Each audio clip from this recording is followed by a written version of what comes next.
No, creo que ya estamos en contacto con el primer invitado del día de hoy, nuestro amigo, ya podría decir, sin temor a equivocarme, Carlos Leiva. Carlos, muy buenos días. Hola, ¿cómo estás? Qué gusto de verte.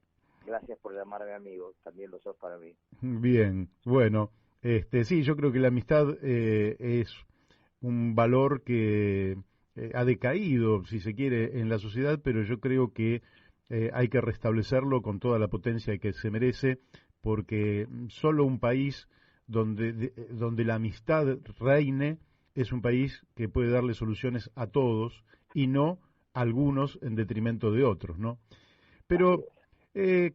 Carlos, no sé por dónde empezar, porque tengo preguntas más de fondo y otras más de superficie, unas más de tiempos del mediano y largo plazo y otras de corto plazo. Pero como seguramente es del interés común de los oyentes, voy a empezar por las de cortísimo plazo.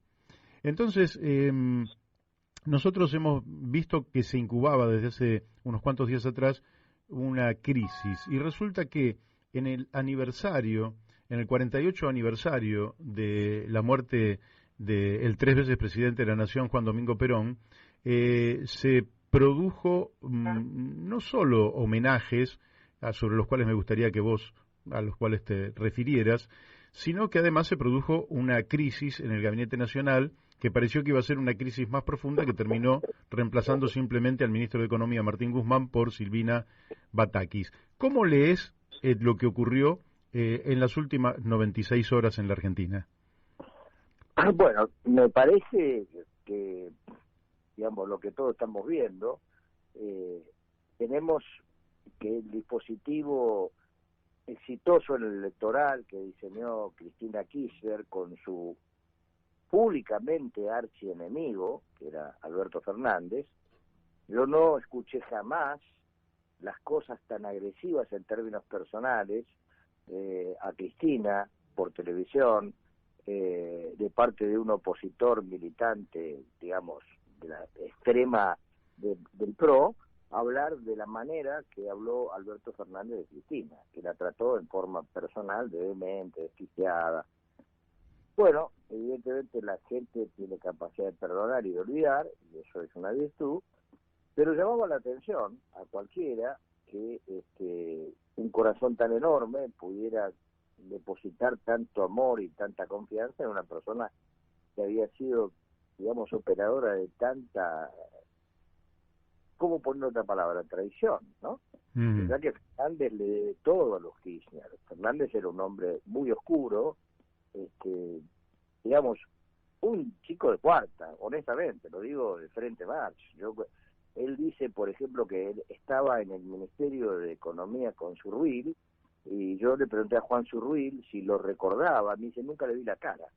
Mira. Eso lo dijo Juan Zurril a mí. Así que imagínate de quién estamos hablando, ¿no? Bueno, lo cierto es que ella lo puso, y el tipo no fue más que lo que era, sigue siendo un hombre gris, indefinido, lo saluda a Mao, le dice a Mao como que Mao prácticamente fue Perón, y se olvida que Perón hizo la revolución del 43 para terminar con lo que él dijo, eso está escrito, no hay duda que fue así, por él mismo, ¿no es cierto?, que él había hecho ese golpe, había participado porque había una sonada comunista de parte de la CGT que tenía muchos dirigentes del PC en la conducción en aquel momento, en el 43, ¿no?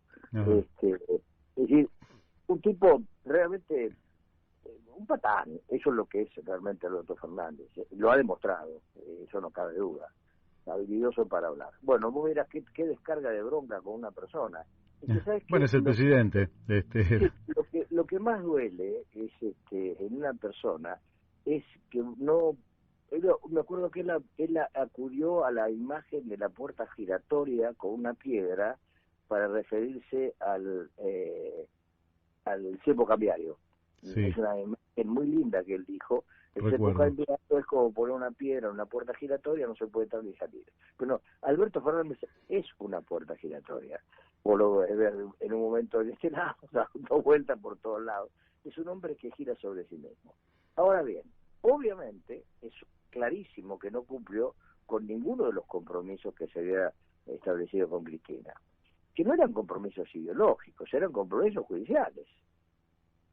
Alberto Fernández, nadie se puede explicar que haya asumido, haya llegado después de lo que hizo con ella al cargo que ocupó, la que lo puso, que fue gracias a ella que ganó, sin ninguna duda, porque había hecho toda la misa en sen de ser un gran opositor, que se convirtió en un gran defensor, pero sobre la base, entiendo yo, de que habría de resolver el único problema que realmente ya le importa, que es terminar con sus problemas judiciales. Porque ponerle por caso que tenga razón y que todo lo que se dice de ella sea absolutamente una fantasía, pues ella necesita que la justicia diga que es una fantasía.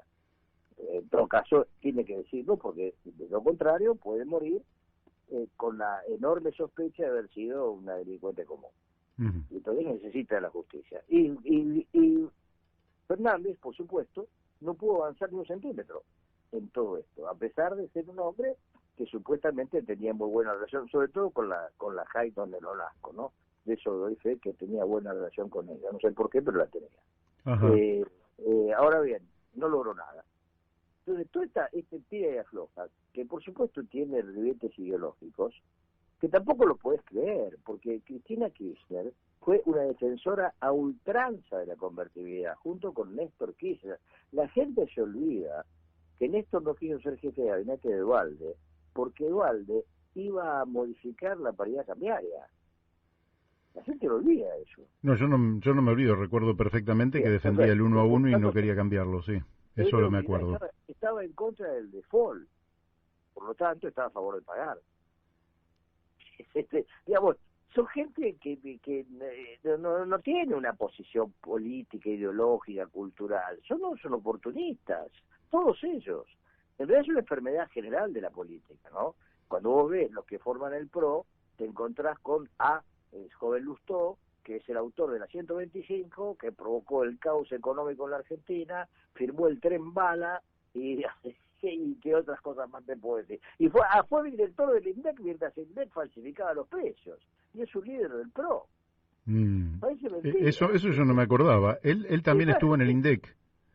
Pero sí fue ministro de Economía del INDEC. Tenés razón, eso sí. El INDEC depende del Ministerio de Economía. Claro. Porque te falsifica la cuenta, le sacas de una patada. ¿O no? Sí, bueno, claro. No, Lustó no lo sacó. Firmó la 125, mantuvo los precios controlados y además firmó el tren bala, que es lo más grave, ¿eh? Lo más grave de todo es que firmó el tren bala, porque Miguel Peirano se fue del Ministerio de Economía para no firmar el tren bala, por razones obvias, como te imaginarás. Ahora bien, dan la vuelta y Pichetto es el líder de la bancada kirchnerista, mientras el kirchnerismo fue gobierno. Fue el líder de la bancada de senadores que votó todas las leyes que él hoy critica, todas las leyes, y todos los jueces que se designaron con Pichetto, 18 años en el Senado, hermano. Sí, totalmente. Es la oposición a sí mismo. Entonces, vos tenés en este momento la pérdida en la política, la desaparición de los partidos, significa la desaparición de las visiones del país. Son un grupo de oportunistas destinados a tomar el poder porque les cae bien. No les importa que sean llamas vivas, a ver qué pueden sacar de ello. Esto es así. Fíjate este chico que se acaba de ir, Guzmán. Cuando llegó al Ministerio de Economía, a mí me invitó a almorzar un amigo mío que está en el gobierno, y fui a comer a la Casa Rosada, éramos 3, Guzmán, este amigo y yo. Entonces me quedé azorado porque él no conocía a ningún empresario de la Argentina, lo cual es obvio. Claro, vivía en el extranjero. No sabía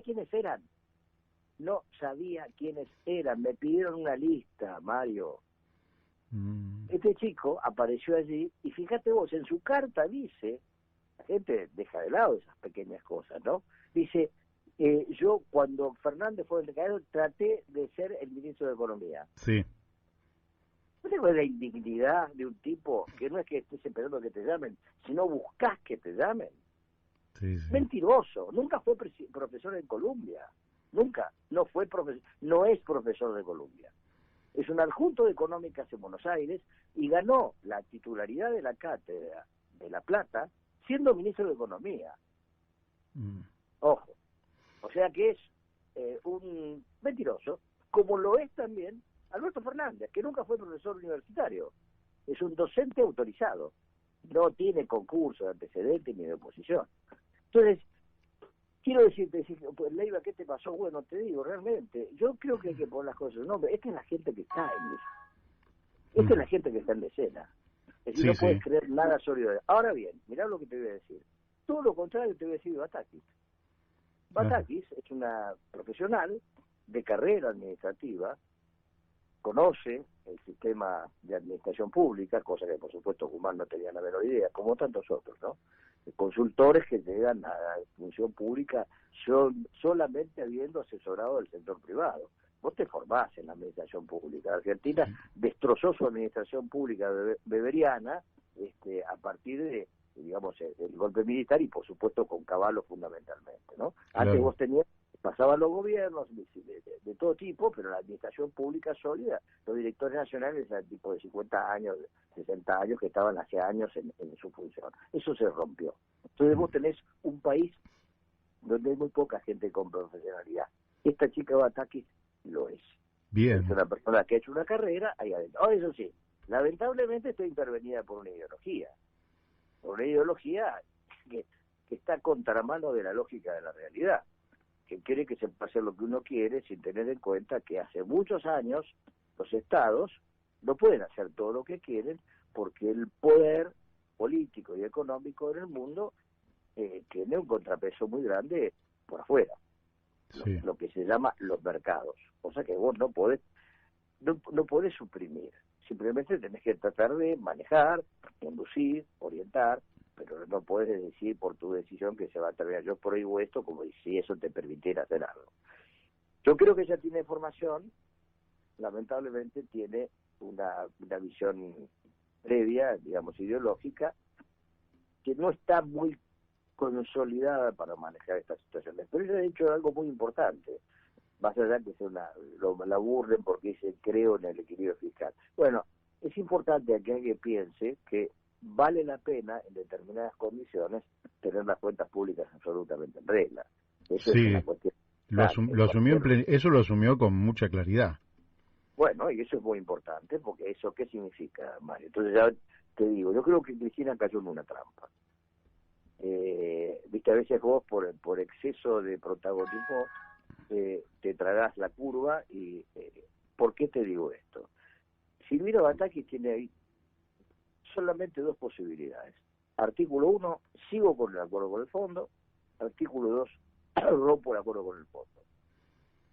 Es obvio que romper con el acuerdo con el fondo, no por lo que el fondo es, sino por lo que significa en este escenario que te acabo de plantear previamente, es para la Argentina directamente una debacle. Olvídate, es una explosión. Pero ella dijo que iba a continuar los acuerdos con el fondo, por supuesto, Carlos. Totalmente de acuerdo. Ella dijo, tomó el camino concreto. Y ahí está la trampa de Cristina.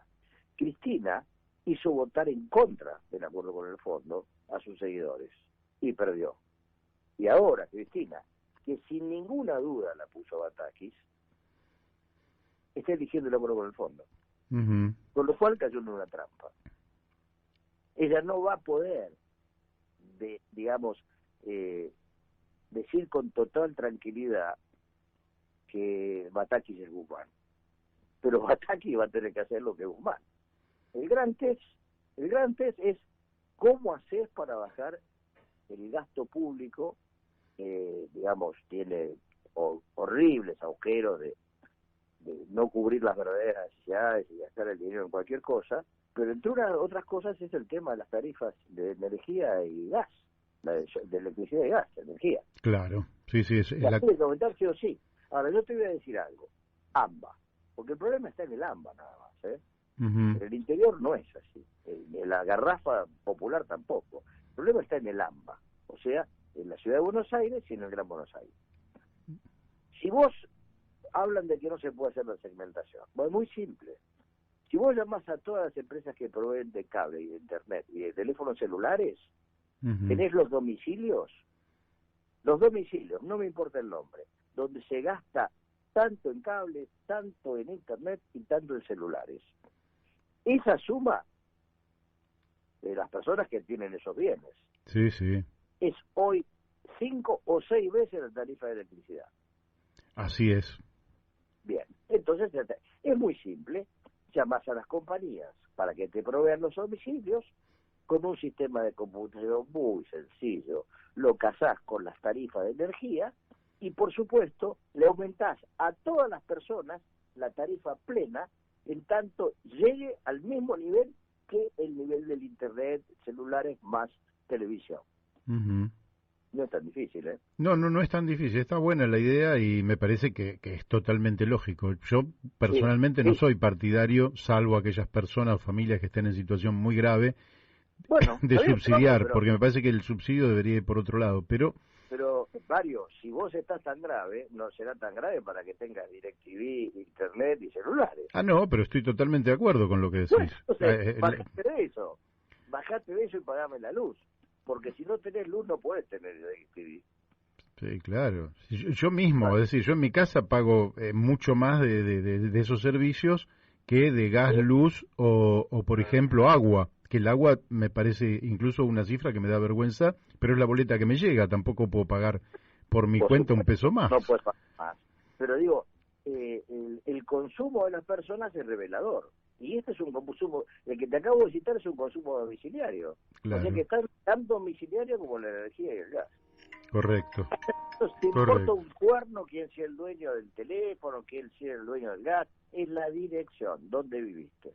Bien, está Quiero bueno. decir que, como esas, hay muchas soluciones para debates innecesarios que se llenan de ideología política por una persona que es una desquiciada y por un grupo de personas que lo rodean que son inútiles. Porque además son inútiles, ni siquiera tienen una idea clara de lo que quieren hacer. Vos imaginate, Mario, que el debate sobre el caño, que también le cabe a los del PRO, que tampoco lo hicieron, el caño de gas, Sí, sí, el este gasoducto. ¿sabes cómo empezó? ¿Por quién hacía la licitación? ¿Me entendés? Ujú. La demora es por quién hacía la licitación. Y este hombre, Fernández, que es un tipo que no gobierna, está en sus cosas, no fue capaz de... Pensá que hicieron la campaña electoral, Matías Culfas hizo la campaña electoral sosteniendo que Vaca Muerta era la solución de la Argentina, que iba a crear 500.000 empleos públicos. El tipo tenía una visión un poco optimista, pero clara, de que esto era una prioridad. Y sin embargo, 3 años de gobierno no pudieron hacer una licitación. No es que no hicieron el caño, no lo licitaron. Y ahora ¿Te en que imaginas? ahora ya está esa licitación resuelta, ¿verdad? No, no. Los caños están. No sé si están las empresas que tienen que hacer la zanja. Ujú. Son dos licitaciones distintas. Sí, claro. Y no sé si resolvieron eso. Ahora de eso depende en gran medida el futuro electoral del gobierno, porque si el caño lo terminan en 8 o 9 meses, eso para el año que viene va a repercutir favorablemente. De lo contrario, No lo van a terminar 8 o 9 meses, ni en mamado, pero si así fuera, por supuesto tenés razón. Pero se faltan muchas cosas, porque una cosa es tener el caño y te falta la planta. Vos estás pensando en términos de exportación del gas excedente, sí, sí, es lo que se pero va. sí, pero te faltan las plantas de liquefacción. Claro, sí, sí, que eso va a llevar más tiempo. No, bueno, tendrías que haberle empezado. Mm. Mario, es tan evidente la inoperatividad y la incapacidad del elenco gobernante, este y el anterior también, que el barco regasificador se fue, porque se suponía que a esta altura del partido vos no ibas a aportar más gas licuado. El barco Mm. se va, no sé si fue ya o se está yendo, está por ir. Y ya está, ya el tipo alquiló el barco por 10 años a otro país. Qué bárbaro. Así que vamos a tener ahí un agujero importante. No, es que si esto se demora, no creo que esté yéndose el barco antes de fin de año, pero digamos, si esto se demora mucho más que lo previsto, que es lo más probable, bueno, seguramente vas a tener un problema incluso de traer el gas líquido. Ujú. Pero además hay otras cosas, Mario. En materia convencional de gas y de petróleo, la Argentina tiene entre 4, 5, 6 y 7 años de reservas certificadas Ajá. en la parte convencional. ¿Y sabes por qué no lo puedes usar? No, Porque no hay un medio de transporte. O sea que vos podrías usar todo tu gas convencional, debido a que vas a tener abundancia de gas no convencional, si tuvieras una gestión administrativa, te hubiera tomado la decisión cara, sin duda, de usar al full la explotación del convencional, que lo tenés determinado, y tendrías todo lo que necesitas, incluso podrías haber exportado. No tendrías que importar, por lo menos. Claro, por lo menos. Ahora, ¿por qué esta insistencia en no usar las reservas? Bueno, tal vez es un argumento de presión extraordinaria. A ver, todo esto te lleva a lo siguiente, es un problema filosófico. Una concesión, ¿qué significa? A mi criterio, una concesión significa que el que la explota tiene que tener un precio tal que sea igual al costo más una cierta rentabilidad, la que fuera. Sí, razonable. Está muy bien, muy bien. No tiene nada que ver con el precio internacional.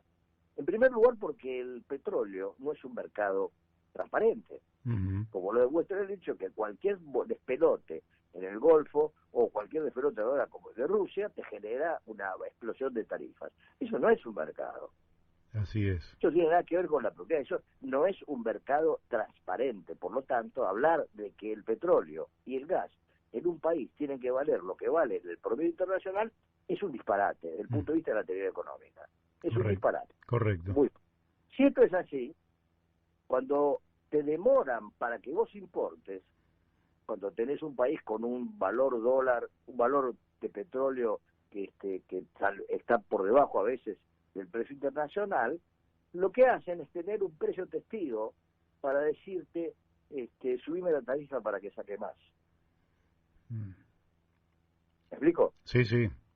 Es decir que la importación como estrategia es una manera de tener la presión de los propietarios de las concesiones para que lo suban los precios, porque el precio importado siempre va a ser mayor. ¿Me explico? Sí, sí.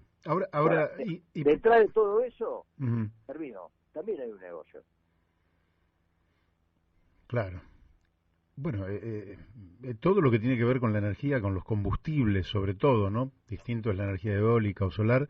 Realmente, como vos decís, más que un mercado son dominios parciales, muchas veces mafiosos. Pero vos pensás cuando fue la crisis del petróleo. Sí. Vos pensás que cuando el canalla de Menem vendió a Repsol, el barril costaba $10. Sí. ¿De qué mercado estamos hablando? Claro, sí, sí. Unos años después se fue hasta $140, 15 años después. Pero está bien, yo no voy a ponerme a bombardear que los mercados se muevan de esa manera por razones geopolíticas, Israel, los árabes, los rusos ahora, lo que fuere. Pero la realidad es que eso no es un mercado, es la timba. Entonces vos no podés orientarlos estratégicamente los precios de un país, siguiendo que tenés el recurso en términos del mercado. De un mercado que no es tal. De un mercado que no es tal. Eso es costo más utilidad. Correcto. Y bueno, si no vienes tendrás que poner más utilidad. Pero digamos no te podés guiar por el precio que está afuera. Seguro. Eso es lo que pretenden los concesionarios. Y acá se sabe cuánto, ya aprovecho para hacerte la pregunta, más o menos cuánto es el costo de un barril de petróleo en la Argentina. No se sabe. Mira, el único dato cierto que yo alguna vez pesqué fue la presentación que tuvo que hacer YPF hace ya unos años, 3, 4, 5 años, a la bolsa de New York, donde tuvo que mostrar, porque obviamente en Estados Unidos te piden la radiografía, ¿no? ¿Cuáles eran los costos de petróleo y de gas convencional y no convencional para YPF? Y ahí apareció un precio que si te lo digo te desmayas porque es ridículamente bajo, pero yo te puedo decir, por ejemplo, que la gente de Pan American firmó hace pocos años, un contrato a 10 años que luego incumplió a $1.40 el millón de BTU, 1.40 el millón de BTU. Nadie sabe, bueno, vos recordarás que el ministro de Energía de Macri, que fue presidente de Shell, Aranguren, cuando le preguntaron en el Congreso cuál era el costo del gas en Boca de Pozo, dijo que no lo sabía. Sí, un despropósito. Siguió siendo ministro, no mintió, no lo sabía. No lo sabía porque el Estado no lo sabe. Ajá. porque el Estado está absolutamente cooptado por esos intereses. Claro. Nadie sabe cuál es el costo. No es que nosotros tenemos... el Banco Mundial hizo muchos estudios en la región con precios que, por supuesto, son muy inferiores a los que aquí se cree que cuestan. No lo recuerdo precisamente, pero sí, digamos, con cierta independencia, el Banco Mundial determina ciertos valores que se pueden hacer. Y bueno, la Argentina no tiene el Estado conocimiento ni siquiera de las reservas, porque el Estado no verifica las reservas. Las reservas las hacen con consultores, las empresas, y dicen que tienen tanto, y lo suben o bajan en función del balance que tienen que presentar en distintas situaciones. Qué bárbaro. Ahora, Nos hemos quedado sin Estado, ¿verdad? Porque absolutamente. Vos no tenés medición de cuánto petróleo realmente sale. No hay un medidor. claro. Te lo dicen ellos. Y eso no es maldad, ¿eh? Eso es aprovechar una situación que el Estado se liberó de controlarte. Sí. Pero oíme, Mario, te voy a decir una cosa que te va a escandalizar. Vos sabés lo que es el SENASA. Sí. Bien, vos sabés que si vos querés vender una vaca, tenés que ir al SENASA a presentar tu vaca con la documentación de cuándo la tenés, si la vacunaste o no la vacunaste, y ellos te autorizan a vender la vaca. ¿Okay? Sí, claro. Con lo cual, el SENASA tiene en cada productor la cantidad de vacas que tiene, las que se le mueren, las que vende. Tiene un registro permanente Correcto. en cada lugar del país. No puedes vender una vaca, sí, algo que sea negro, que también se venden, si no tenés los papeles del SENASA. Bien. Ahora bien, ¿vos crees que el SENASA cruza su información con la Dirección General Impositiva? Sí, por lo que me decís, supongo que no. No. Entonces un tipo puede tener 200 vacas y no pagar bienes personales, porque no hay ningún cruce. Qué bárbaro. Y con, Sí, con lo fácil que sería hoy, ¿verdad? Porque una con... pavada, una pavada. Claro. Ningún tipo en un mercado vos llevaste una vaca. Te estoy insistiendo un caso, pasamos de la energía a la ganadería, podemos seguir pasando a varios lugares, ¿no? En ningún caso vos bajás un lote de hacienda en un remate, que supuestamente cada vaca tiene que tener su caravana para que vos la hayas podido vender, porque el SENASA te pide el número de la vaca, supuestamente, Ajá. pero nadie te controla la caravana de la vaca que vos bajaste. Claro. Es una cosa, somos como un territorio que lo habitamos porque estamos acá. Pero absolutamente, con un Estado, y te digo el SENASA, que también está cooptado por la Cámpora, que tiene miles de nuevos empleados. Miles. Es increíble, te digo, realmente han destruido el Estado. Te llevo un poquito para un poquito para atrás para volver, pero vos has escrito mucho y conoces a fondo el pensamiento de Perón. El Perón del 73, no me pidas antes. Puedo tener como cualquiera el conocimiento de la teoría, pero del segundo, o sea, o el tercer Perón, ese sí, soy experto. Bien, perfecto. No estaba en la idea de él un Estado ajeno a cada una de estas circunstancias que vos mencionás y otras más. Y tampoco era un Estado, supongo yo, y eso vos me lo dirás, que como hombre formado en las Fuerzas Armadas, tenía un esquema organizativo de conducción y de función que debería tener el Estado, que no tiene absolutamente nada que ver con estos formatos modernos de loteo de ministerios, de direcciones, de secretarías. ¿Por qué una fuerza que se dice heredera de aquellos conceptos y de aquella doctrina abandona principios que son, diríamos, casi universales? Me dejas que te haga, no es mi hábito, pero una pequeña metáfora. Bueno. Vos sabés que para que un árbol te dé frutos muchas veces tenés que hacer un injerto. Sí. Bien. El peronismo nació de un injerto. No sabemos bien sobre qué tronco, si sobre el Partido Radical o sobre el Partido Conservador. Si vos me preguntas a mí, yo creo que fue un injerto sobre el Partido Conservador, aplicando la norma de Auguste Comte que nada desaparece hasta que se lo reemplaza. Lo único que desapareció en la política argentina es el Partido Conservador. Claro. ¿Estamos de acuerdo? Sí, Bueno, sí. muy bien. Y muchos conservadores, hasta Alejandro Leluar, el último presidente del partido, Cámpora, que había sido el candidato a presidente que puso Perón, eran tipos del Partido Conservador. Sí. Bueno, entonces ese tronco, cualquiera de los dos que fuere, recibió un montón de injertos, nacionalistas, socialcristianos, socialistas, tipo del PC que se convirtieron, muchos injertos que se fueron generando esa enorme frondosidad del peronismo hasta que Perón en el 55 cae. A partir de la desaparición de Perón en el 55, empiezan lentamente a producirse parasitaciones. Ajá. Como vos sabés, hay ¿cómo se llama? El clavel del aire, Sí. que va secando las ramas, viene la ¡pac! Se cuela.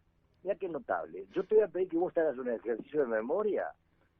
Si alguno de los dirigentes importantes que acompañaron a los presidentes del peronismo tiene, digamos, peronismo de familia, si nació peronista o migró de una fuerza con pocos votos al peronismo. Podemos citar, digamos, a lo grande, ¿no? Por ejemplo, Guido Itela era demócrata cristiano. Sí. El compañero Corach era del Partido Comunista. El Cavallo era un tipo de la derecha, integrista. Subsecretario de Interior de la dictadura militar. No, digamos, para poner en claro, ¿qué hay de peronismo ahí? Claro. Sí, bueno, son todos procesos de parasitación.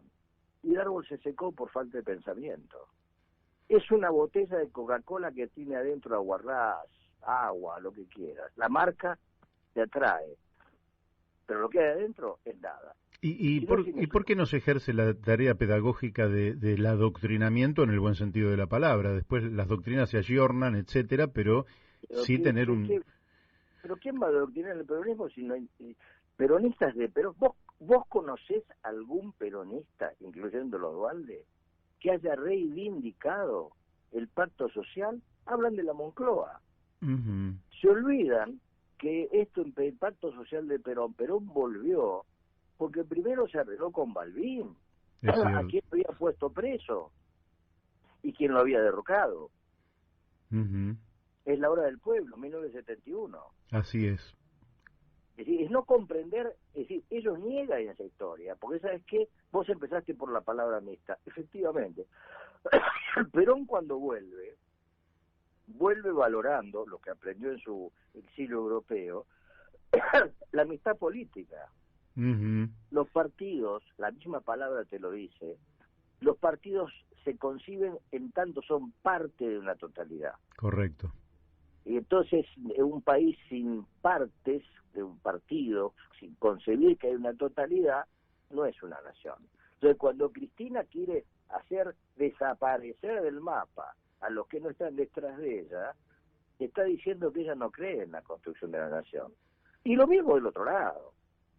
La grieta es la conclusión final de la parasitación de la política. ¿Qué definición? Esa es la realidad.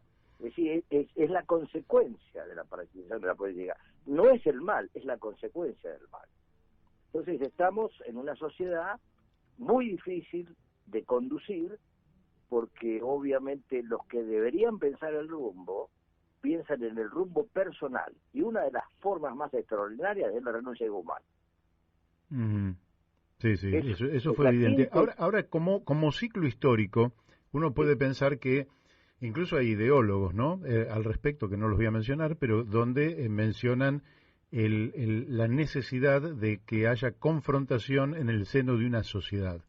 Ahora, si esa confrontación lo que te va a llevar es al desastre y nos está llevando por lo menos al estancamiento y al empobrecimiento de millones de compatriotas, eso debe ser un ciclo que debe cerrarse en algún momento, porque uno puede adherir a la confrontación durante un tiempo, cuando ve que esa confrontación lo lleva al desastre, cambia su actitud y empieza una actitud de cooperación en lugar de confrontación. Y esto, la historia está llena de ejemplos, ¿no? En el extranjero y aquí también.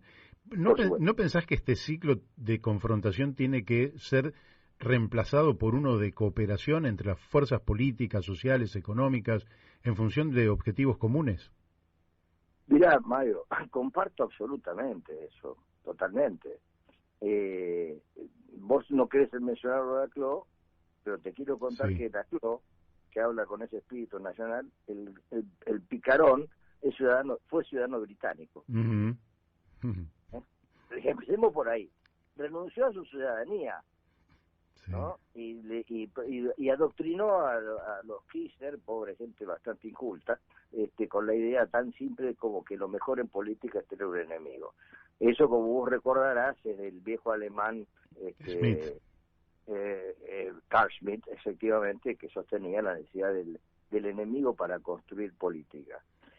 Bueno, está bien, ellos cayeron en esa simplificación, lo que vos decís es absolutamente cierto y tan valedero que un teorema de la economía, que es el que viene del análisis matemático y la programación lineal, bueno, ahora no me acuerdo del teórico, que se hizo una película sobre él, establece con toda claridad que la cooperación es superior a la competencia en términos de resultados. La cooperación es superior a la competencia, demostrado matemáticamente, desde el punto de vista lógico. Sí, Ahora sí. bien, eso no se La teoría de los juegos. Exactamente. De John, sí, bueno, no me acuerdo. Uh-huh. Nash, sí, John Nash. Eso nunca se explica en la universidad, sino que se tiene todavía la idea de que la competencia es y vos pegás el discurso permanente. Es la cooperación lo que aumenta la eficiencia. Claro. Ahora, en función de eso, la preocupación de un hombre público es cómo aumentar el grado de cooperación, como bien decís vos. Y eso pasa por la amistad política. Pasa por entender que estás en el mismo barco y que vos podés aceptar que ahora un tipo tiene el timón y pone el rumbo en determinado gradiente hacia un determinado lugar, pero no podés sacarle el timón porque el barco choca en esas condiciones.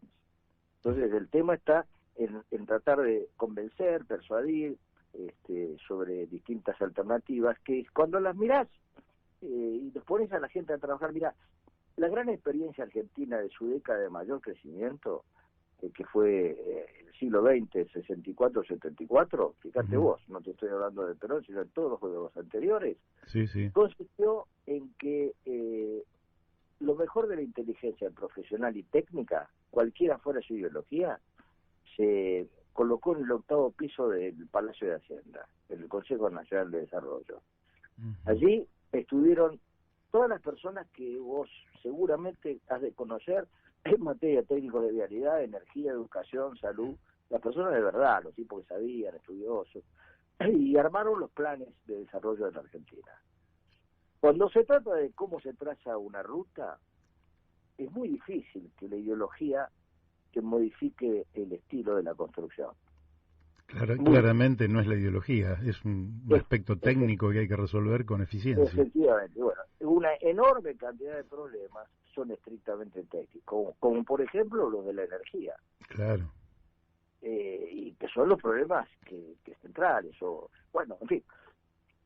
Así hay la cooperación y apelar a la inteligencia y a los valores morales. Ahora, no te olvides que la Argentina tiene encima un pecado mortal, que es que incumplió el primero de los mandamientos, no matarás. Es muy joven. Eso es un daño enorme que se le ha hecho a la sociedad argentina, ¿no? Empezó por la locura de estos chiquilines imberbes que los conocí. Algunos de ellos insólitamente han pasado como ministros de esta economía, de esta sociedad, hablando de la democracia, hasta todos liberales también, y fueron autores que compartieron, militaron. No te voy a hacer nombres, pero un día habría que escribirlos. Y bueno, realmente es una tarea, porque conocer la historia siempre es útil y conocer los comportamientos de los individuos, pero yo conozco muchos casos, lógicamente, de conversiones insólitas, desde posturas de un lado a posturas del otro lado, que realmente a uno lo dejan helado. Y también he vivido, no abrazos como el de Perón Balbín, que yo creo que estaba cargado de grandeza, sino otro tipo de abrazos que estaba, más vale, cargado de bajezas. Pero no querría tampoco hacer nombre propio porque no es el el asunto. Me quedan 3 minutitos nada más, Carlos. Te quiero preguntar porque seguramente los oyentes, bueno, realmente se han enriquecido porque aparte has hecho propuestas concretas que me parecen interesantísimas, como esta de cruzar datos entre, por ejemplo, lo que se paga por determinados servicios de Internet, etcétera, y realmente poner las tarifas como corresponden en esos casos y en esas casas. Y también lo que dijiste del SENASA, etcétera, me parece que son propuestas absolutamente concretas. Pero la última pregunta tiene que ver con tus expectativas respecto a las probabilidades de éxito, hasta donde se pueda, de la gestión de esta mujer, a la cual vos le has reconocido méritos, aunque también sabés que tiene limitaciones de índole política y también de índole económica y estructural, pero ¿qué probabilidades de éxito le asignás a el desenvolvimiento de Silvina Batakis a cargo del Ministerio de Economía? Mira, la Argentina no tiene, en este escenario, si no hay un acuerdo político de la densidad que vos imaginás, una concertación en serio con el sindicalismo, con los movimientos sociales, en fin, con los empresarios, un acuerdo tremendo de grandeza, éxito, que es una palabra que quiere decir salida, no hay. O sea, el éxito de acá es político o no será. Ahora bien, eso no significa que las cosas necesariamente hayan de empeorar y que inclusive puedan mejorar en este estadio digamos, de un país chato y con la misma cantidad de problemas, pero que no sea creciente. Yo creo que ella tiene posibilidad. Y el test, ¿sabes cuál es? Ese. El test es qué hace con las tarifas y los subsidios. Si ella logra un mínimo de racionalidad en la aplicación del programa que ya está firmado con el fondo, que no es una panacea para crecer, sino que es una orientación para no destruirnos, nada más, bueno, habrá tenido éxito, habrá cumplido lo que Guzmán claramente no supo hacer. O no pudo o no lo dejaron, no importa, lo cierto es que no pudo. Entonces yo creo que ella tiene alguna chance, si es que realmente cuenta, como creo que sí cuenta, con el aval de una parte de la cámpora. Creo que de Cristina, pero seguro que ya no es creencia, de parte de Guado de Pedro, que es un tipo de la cámpora con peso.